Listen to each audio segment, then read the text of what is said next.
So today we're going to do a video that's kind of an all-encompassing video of what you need to get started with your paint project. I have done several individual videos on brushes and prepping and top coats. This one I'm going to throw it together. I had a suggestion from a follower, which I love when people suggest videos because I'm always looking for ideas for new videos, and that is, can you recommend kind of a starter kit for when you get started on your first paint project? There's nothing worse than starting something and not having or not knowing what you need. So this video is just to give you guys an idea of some of the items that will come in handy and that you might want to go out and get before you start your first paint project. So we're going to get right to it. So first thing that I go and grab, most importantly, because I like my manicured fingers, are gloves. I know a lot of painters that don't like to use gloves, and so this is totally, you know, an opinion whether you can wear them or cannot wear them, do like them, don't like them. Try it and see. If you do, I recommend Harbor Freight's box of 100 gloves. They're the nitrate gloves for those of you that have latex allergies like me. So they're great, they're durable, and they're not real big and baggy. Some of the ones I've tried just don't fit and they become more of a pain to use. These are great. So one of the first items that I start with are my gloves. The next thing that, and I've talked about this in my prep video, is Krud Kutter. This is going to be one of your best friends. Now there are different types of cleaners and prep things that you can use for your pieces. I just really happen to like this. I stick with things that I know work, and this has worked for me for years. So this is a degreaser, deglosser, cleans the furniture beautifully. You can spray it directly on the piece. Use your bag of rags from Lowe's. Don't get the ones from Home Depot. I got a whole bag once and I literally had to get rid of it because the rags were like this big. And these are good sized t-shirts that have been cut up and they're rags, so Lowe's for the rags. Anyway, this is gonna be a great combo for you if you're doing furniture. So you can spray directly on the piece, like I said, wipe it down. I let it air dry before I ever apply my paint to it for a little bit to make sure that all the liquid has evaporated, has been wiped off, and I'm good to go with a nice clean slate. It is totally safe for the furniture and it won't have a reaction with your paint as long as the product is dry. So just make sure your piece is dry, and that applies to any product you put on prior to painting. Make sure it's dry before you paint it. So that's that.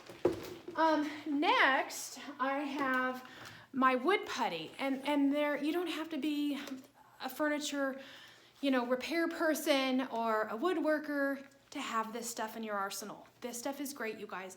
No piece of used furniture is going to be perfect. You're going to have maybe some holes to fill, or maybe there's a little chip in the wood or a little dent or a ding.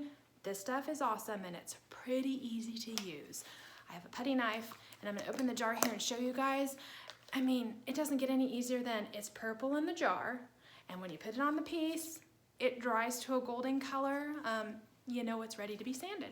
It's buildable and it's paintable. Super easy, you can't go wrong, you can't mess it up. So get some of this wood putty. I keep this in my cabinet because I almost use it on every piece that I have ever worked on. So this stuff's great.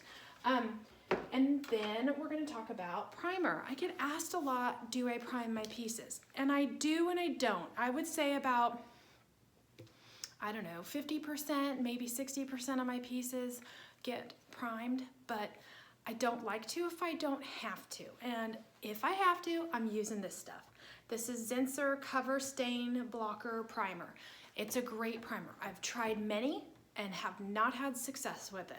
They're either too thick, they leave brush strokes, I just don't like how my paint goes over it. So if I have to prime, I use this stuff. Good stuff. Thin, so it's easy to work with, and I just, like I said, I don't use it if I don't have to, but if I have to, then this is the product to use. Now, one thing I would definitely say about priming, there are pieces that will bleed. So cherry, mahogany, even some oaks will bleed through. The tannins in the wood will bleed through your paint. So if you see that happen, where you go to apply a light color and you see it's turning yellow or maybe pink, has happened to me, so I know, then you need to stop what you're doing and realize, okay, I need to prime my piece, because no matter how many coats of paint I put on there, It is not gonna cover that. So if you need it, this is the stuff. I think Zinsen comes from Lowe's. I'll put everything down in the comments below so that you guys know. Who said November doesn't have mosquitoes? I have no idea, but I just had a mosquito fly right in front of me. This weather is absolutely crazy. But anyway, I will put the comments in the comments below. I will list out if this is Home Depot or Lowe's. I just can't remember if they carry it at both places or if it's just specific to one or the other. But this stuff is great. So if you have to prime, I would recommend this stuff.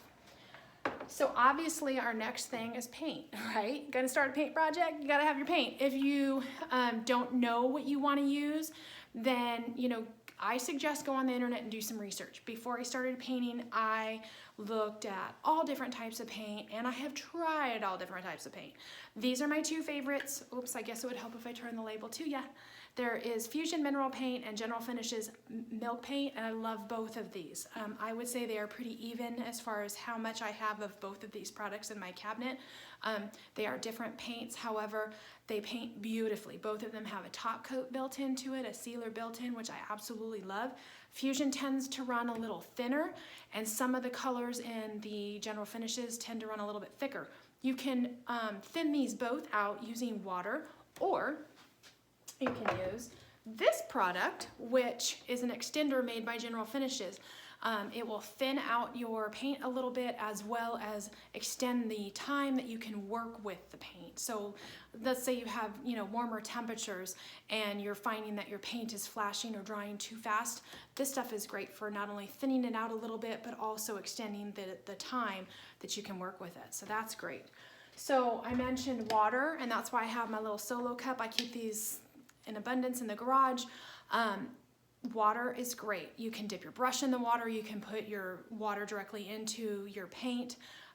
So, you know, it just depends on your paints, but I always I pour my paint out into like a Dixie bowl, and then I would add water. And then I get the consistency that I want. So if my paint tends to be a little thicker, water. So you can do the extender or water, either or. And then next is this big guy right here, this big gallon of mineral spirits. I used to buy the small guys, and I learned right away that was just a silly waste of money because I literally do go through this by the gallons. So what is mineral spirits good for? Hold on, let me put it back. I'm just kidding, it's not that heavy, but it's just funny because I do go through that by the gallons. Mineral spirits has multi-purposes. You can use it to clean your brushes. You can use it to clean yourself. When I've gotten stains sometimes on my skin, sometimes soap and water is just not gonna do it. So I'll put a little mineral spirits on there, and it's like a magic eraser. So you can use it, you know, it will dry out your skin, so just be aware of that. But you can use it, I've used it to get out of clothes that I've accidentally gotten paint on, which weren't my painting clothes because I just real quick came out to do something. Yeah, don't ever do that, doesn't work real well. But mineral spirits can work for that. Mineral spirits works to clean up paint. That is obviously its function. I stain my pieces first, and sometimes when I'm painting the bottom portion, I might get a little paint on the stain. I can take a little mineral spirits and it comes right off. So it's just kind of a great overall cleaner, and it's something great to have in your garage or your workshop. So I have a big old jug of that. Now, top coats. We're gonna move on to top coats. Do I have to seal my piece? I get asked that all the time. No, with a paint that has a sealer built in, you do not. Not all paints are created equal, so make sure you do your research before you do pick your paint. My two top coats that I'm using right now for paint are General Finishes High Performance Top Coat. That is a mouthful. Try saying that 3 times fast.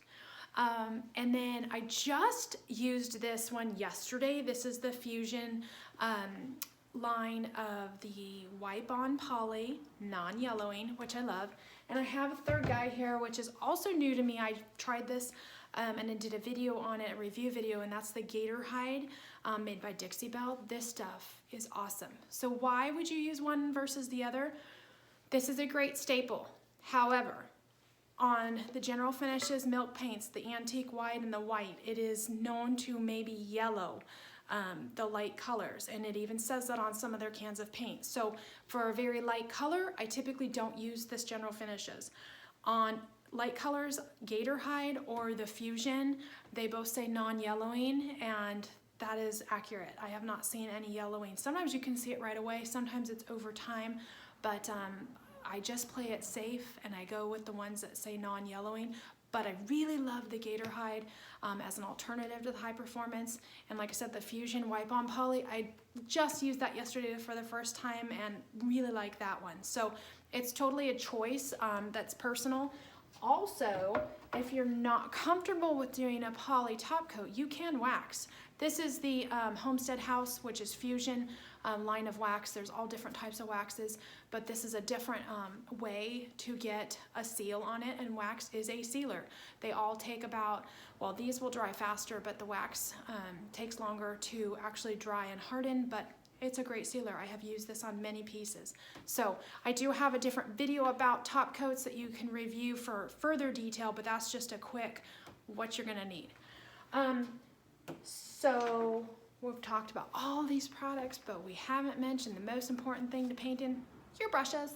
I do have a video that talks about brushes in a little more in depth. We're just gonna do a real quickie here. You know this is my favorite, the On F50. I have 3 of them. They are a little bit more expensive, but I'm telling you, they last forever. Take care of them and they will last you forever. Minimal brush strokes with this guy, and I just love, love, love. I don't lose hairs ever in my paint, and it's just a wonderful brush to work with. The width on this brush is great for larger pieces. And with that being said, you need a small brush. So when you're starting a paint project, it's good to have 2 size brushes. So I just grabbed my 2 favorites here. This one is a Purdy brush from, I think it's Lowe's, and it's a little 1-incher. These are great for frames if you're doing the inside of things where the big brush might be too cumbersome to use. So I would suggest having 2 different size brushes. This is 1 inch. I'm assuming this is about 2 inches, but you can look it up. The On F50. Price point on this is obviously a cheaper brush, but it is still a great brush and one I definitely would recommend. So brushes are definitely something you need to start your paint project. And then I've got a couple other little things that are handy to have, and that is microfiber cloths. Microfiber cloths are great for wiping down in between. Let's say I have to sand, which, what did I do with my sandpaper? I wanted to show you guys that. And I put it away already. There's 2 things that you guys can use to, in between coats of paint. I get asked all the time, do I sand it? Yes, I do. Not every time, but sometimes there are dust particles that float into the paint, or something just didn't come out exactly right. Maybe you have a little brush stroke heavy in an area. You can sand your paint in between coats. There's 2 different things I use. I use the 400 Grit Sandpaper. I just get this, you can get this anywhere. This is extra fine. Or the 220 Grit, and you can tell I use this a lot. 220 Grit Sanding Pad. Now keep in mind, 220 Grit Sandpaper is different than a sand pad. This is super duper duper fine. This is not going to, take up any of your paint. All this is gonna do is smooth out anything that's in there. It's not gonna burn through and remove your paint. I always tell people use a light hand. Heavy hands tend to break through, so use a light hand, but you can definitely paint, okay, back up because I can't talk today. Too much stuff to go over. You can definitely sand in between paint coats. So these are both awesome. That's something to keep in mind, and it will also make your finish feel like butter. So I definitely would recommend. You can also use these in between top coats, poly top coats.